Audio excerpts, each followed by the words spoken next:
ಹಿಂಪಡೆದಿದೆ. ಅದರ ಸಲುವಾಗಿ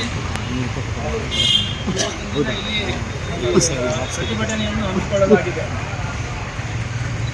ತಮ್ಮೆಲ್ಲರಿಗೂ ಗೊತ್ತಿದ್ದ ಹಾಗೆ ನಮಗೆ ಈ ಒಂದು ವಿಷಯ ನಾವೆಲ್ಲ ಬಂದು ಇಲ್ಲಿ ಪ್ರತಿಭಟನೆಯನ್ನು ಮುಂದುವರೆಸಲು ಬಂದಿದ್ದೇವೆ. ಇಲ್ಲಿ ಇಡೀ ಕರ್ನಾಟಕದಲ್ಲಿ ಈ ಪ್ರತಿಭಟನೆ ನಮ್ಮ social democratic party of India ವತಿಯಿಂದ ನಡೀತಾ ಇದೆ. ಇದರ ಉದ್ದೇಶ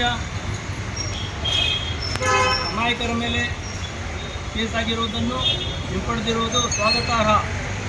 ಅದೇ ಜಾಗದಲ್ಲಿ ಮತ್ತೆ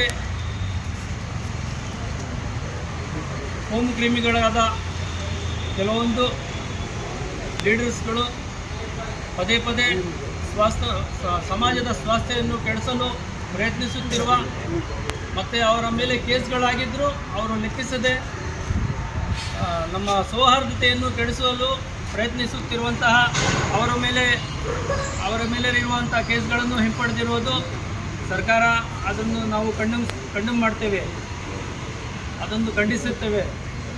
ಇದೇ ಥರ ಮುಂದುವರೆದರೆ ಇವರೆಲ್ಲ ಮತ್ತೆ ಸಮಾಜವನ್ನು ಕೆಡಿಸಲು ಗಾಳಿ ಪ್ರಯತ್ನ ಮಾಡ್ತಾ ಇದ್ದಾರೆ. ಅಂಥವರನ್ನು ತಡೆಗಟ್ಟಲು ಇವರ ಮೇಲೆ ಇರುವಂಥ ಕೇಸ್ಗಳನ್ನು ಮತ್ತೆ ಹಾಗೆ ಇಡಬೇಕು. ಯಾವೊಂದು ಹೋರಾಟಗಾರರು ಪ್ರಗತಿಪರ ಹೋರಾಟಗಾರರ ಮೇಲೆ ಆಗಿರುವಂಥ ಕೇಸ್ಗಳನ್ನು ಹಿಂಪಡೆಯುವುದು ಸ್ವಾಗತಾರ್ಹ.